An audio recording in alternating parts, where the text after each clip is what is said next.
Bonjour à vous. Vous êtes bien au défi 5 jours pour rajeunir cette semaine.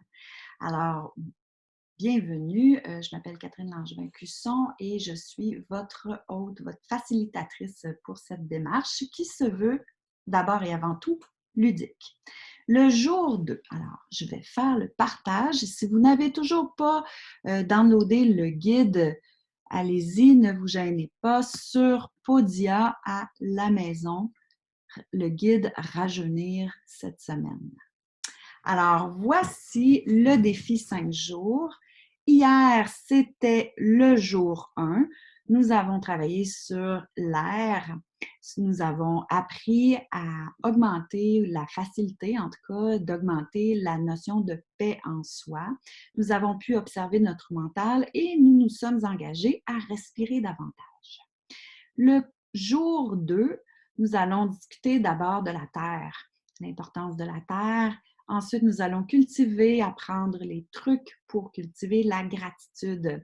Nous allons parler un peu du corps physique et nous allons apprendre certaines notions de nourriture. Alors, si on va dans les questions. Voilà. Tout d'abord, je voulais vous parler de la terre. Comme femme médecine, je peux vous dire que la terre est finalement considérée en chamanisme comme notre mère. Notre mère qui nous guide, qui nous nourrit et qui nous protège. Et cette triple fonction, en fait, nous permet de ressentir une certaine gratitude. Et c'est cette gratitude-là, à force de la cultiver, c'est cette gratitude-là qui va nous permettre de se nourrir, de nourrir notre cœur, notre âme, puis évidemment notre corps physique, pour être capable de continuer à avancer malgré toutes les épreuves qu'on peut avoir. J'ai une belle couette ici, hein? Wow, c'est chic. Donc, la gratitude, c'est notre outil finalement pour pouvoir évoluer davantage. Je vais vous parler d'un chercheur qui est très controversé, mais quand même c'est intéressant. Il s'appelle Masaru Emoto. Masaru Emoto a mis des fréquences, soit par la voix, soit par l'écrit, sur de l'eau qu'il a après congelée. Et ça a formé comme des flocons de neige. Et puis, il a observé au microscope ces différents flocons-là. Ces flocons-là avaient toutes sortes de formes. Si c'était des hautes fréquences, c'était des flocons symétriques, bien formés, harmonieux. Et si c'était des basses fréquences, ben, c'était des flocons mal formés, non harmonieux, moins beaux, si on veut.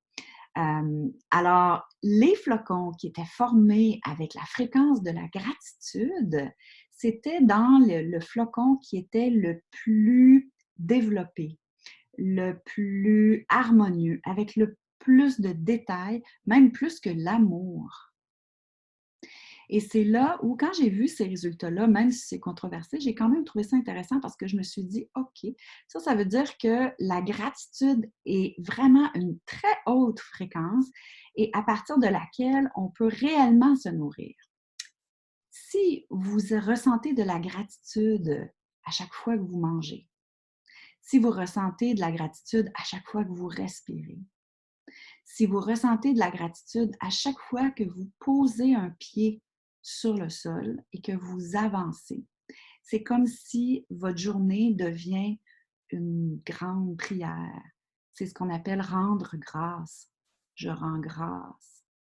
Je rends grâce à chaque inspiration. Je rends grâce à chaque expiration.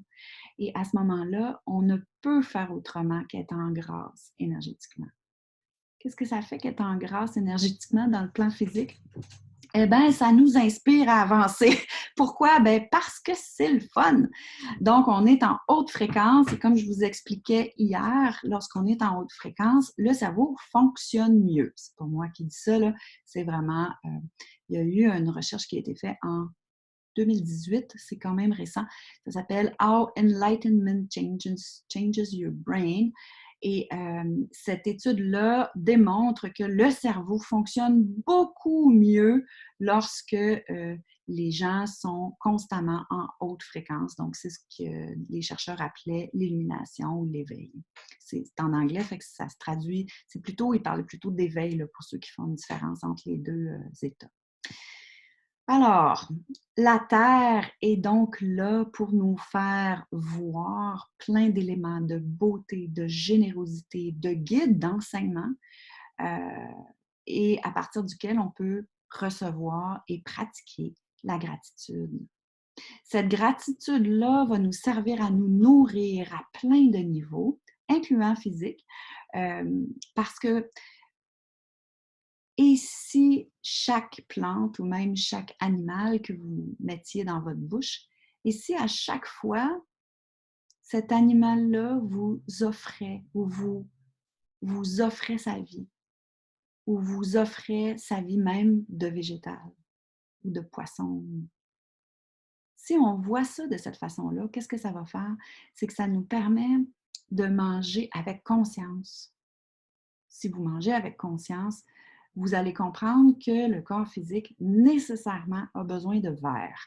Il y a toutes sortes de diètes. Hein? Il y a la diète cétogène, il y a la diète Atkins, il y avait à un moment donné Montignac. Il y avait aussi il y a des diètes avec végétarien, végétalien, vegan, bon, etc.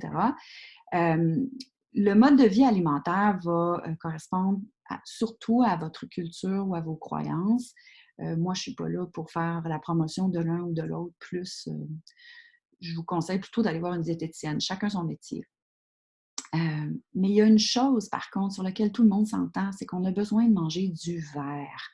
Le verre, la chlorophylle, les fibres, tous les minéraux qu'il y a dans le verre. Donc, cette verdure-là, vous allez la prendre où vous pouvez, dépendamment de votre culture, dépendamment de ce que vous aimez, dépendamment de où vous habitez. Mais essayez d'en manger.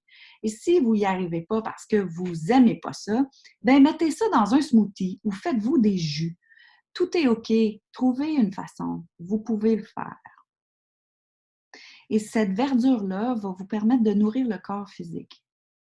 Le corps physique a une importance majeure. Il y a l'importance d'être notre maison. Parce que si le corps meurt, eh bien, où est-ce que vous allez habiter? Donc, il faut s'en occuper parce que c'est notre maison et c'est là où réside, en tout cas pour l'instant, notre conscience. La physique quantique a démontré que la conscience était non locale, c'est-à-dire qu'elle n'était pas dans le cerveau ou dans le cœur ou dans le gros orteil. Je suis d'accord avec ça au niveau philosophique. Au niveau de la physique quantique, je sais que ça a été prouvé, mais je ne peux pas vous expliquer si c'est une bonne étude ou une mauvaise étude, ou ça, c'est la limite de ma compréhension. Mais ce que je vous suggère, c'est et si c'était vrai?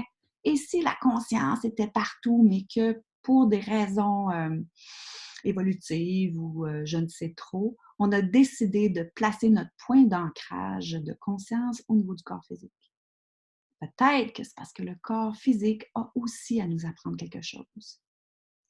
En yoga, nous avons la notion de la terre, l'énergie de la terre, qui se situe dans le chakra de la base, hein, au niveau des organes génitaux. Et ce chakra-là correspond grosso modo à la corporéité, à l'incorporation ou à l'incarnation qu'on appelle. Donc, c'est le moment où l'âme ou l'être décide de prendre corps. Cette notion-là est si importante qu'en yoga, c'est toujours ce qu'on va faire en premier. On s'assure d'être bien ancré. Si on regarde dans les autres, par exemple en tai chi, hein, on va placer les pieds d'abord. On va ensuite placer le bassin pour que ça soit bien stable, pour qu'ensuite on puisse faire les exercices dans le mouvement. Donc, l'importance du corps, ça va de pair avec le fait qu'on est des terriens, avec l'importance de la terre. Et tout ça, lorsqu'on regarde la beauté de notre corps physique, la beauté de la planète, et dans ses grandeurs et dans ses petitesses, dans ses paradoxes, on ne peut pas faire autrement que de ressentir une espèce de wow cosmique. Et cette notion-là m'amène, moi en tout cas, dans une spirale de gratitude. Et c'est cette gratitude-là que je vous souhaite de cultiver. En fait, je vous invite à cultiver la gratitude. Maintenant, comment on fait pour cultiver la gratitude? Ben, c'est certain que vous pouvez vous pratiquer. Alors, si toutes les choses que vous observez dans votre journée, ben, vous pouvez dire, ah, je vois que, je ne sais pas, le soleil s'est levé ce matin. D'ailleurs, aujourd'hui, il est vraiment magnifique, le soleil. Alors, je vois que le soleil s'est levé ce matin. Wow, merci, gratitude. Je vois que j'ai encore de la nourriture dans mon assiette aujourd'hui. Gratitude. Je vois que je suis capable d'aimer. Je vois que j'ai une pensée critique. Je vois que je suis intéressée. Je vois que spirituellement, je me sens connectée. Et avec beaucoup de gratitude. Et lorsqu'on ressent la gratitude, ça va amener une conscience de la grâce. La gratitude, c'est quoi? C'est rendre grâce. Alors, si vous arrivez à vous connecter avec votre corps et ou avec la planète, vous pouvez simplement vous ouvrir à cette réalité-là et à chaque chose que vous observez au niveau de la perception, à chaque chose que vous faites, donc dans les actions, simplement vous brancher à la fréquence de la grâce, de la gratitude. Donc, la gratitude à chaque pas que vous faites dans votre journée. Je ressens de la gratitude pour ce pas. Merci, planète Terre, de me tenir dans mon véhicule, dans ma création divine. Merci pour chaque respiration. Merci pour la nourriture. Merci pour les êtres que j'aime. Merci pour les êtres que je n'aime pas. Etc. Beaucoup de gratitude, ça soigne tellement. Évidemment, c'est pas toujours facile, hein? Surtout quand ça va pas bien, on a tendance à partir en limbique ou en reptilien, ce qui est correct. À ce moment-là, vous dites merci aussi à mon cerveau pour m'avoir mis en état d'alerte pour que je puisse en sortir. Et merci que je puisse en sortir également. Alors, si on retourne aux questions. Alors, nous sommes dans le guide à la page 5. Alors, en quoi est-ce possible de ressentir la gratitude aujourd'hui? Faites ça aujourd'hui. Ensuite, la liste de mes dons et de mes atouts, parce que lorsqu'on fait la liste de nos dons, de nos atouts au plan physique, émotionnel, mental, spirituel ou au quotidien, dans notre vie au quotidien, on arrive à percevoir où on peut remercier. Hein? Je remercie pour ma santé physique. Je remercie pour ma capacité à aimer ou à ressentir la gratitude. Je remercie pour mon mental qui est assez clair, la clarté que je possède. Je remercie pour ma sensation d'être connectée au service du plus grand bien, pour le plus grand bien de tous. Et je remercie pour ma vie au quotidien qui ressemble beaucoup à ce que j'aurais voulu créer de toute façon. Et puis, vous pouvez aussi regarder qu'est-ce qui est bien acquis comme habitude saine dans votre quotidien. Donc, par exemple, moi, j'ai une bonne habitude dans la vie. J'en ai plusieurs, à part me brosser les dents.